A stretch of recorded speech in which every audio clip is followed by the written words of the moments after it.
Élément omniprésent de la banlieue ouest de la capitale, la rame standard a circulé pendant plus d'un demi-siècle. Fiable et robuste, ce matériel bruyant et au confort rustique a dû céder la place à des séries plus récentes et plus confortables. La compagnie ferroviaire de l'État est issue du rachat entre 1878 et 1909 de divers réseaux déficitaires de l'ouest du pays.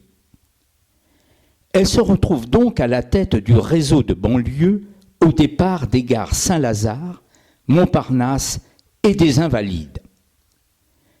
Le développement des trains de banlieue dans les années 1920 conduit le réseau de l'État à se doter de matériel susceptible de répondre à la demande.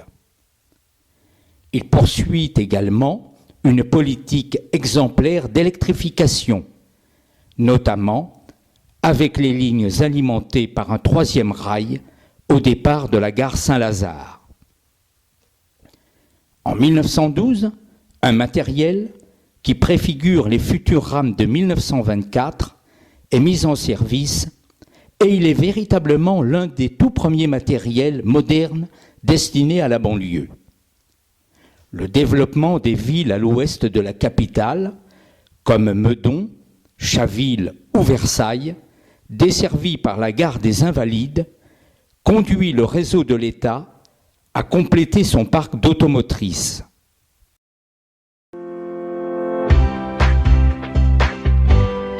Le développement important dans les années 1920 de la banlieue dite rive droite, au départ de la gare de Saint-Lazare, entraîne la commande de nouvelles automotrices alimentées par un troisième rail.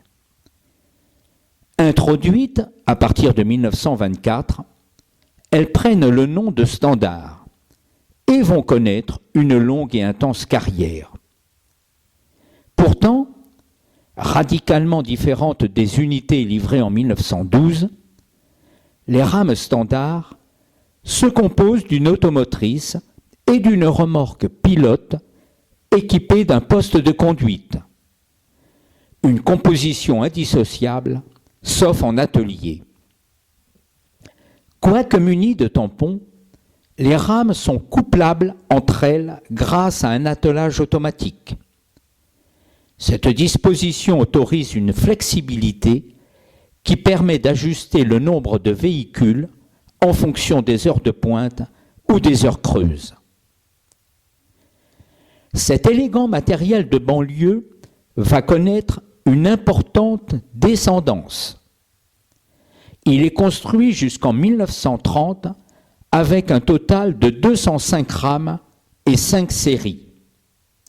Reprises par la SNCF, les rames standards vont assurer leur service sur les lignes de la banlieue ouest jusqu'au début des années 1980.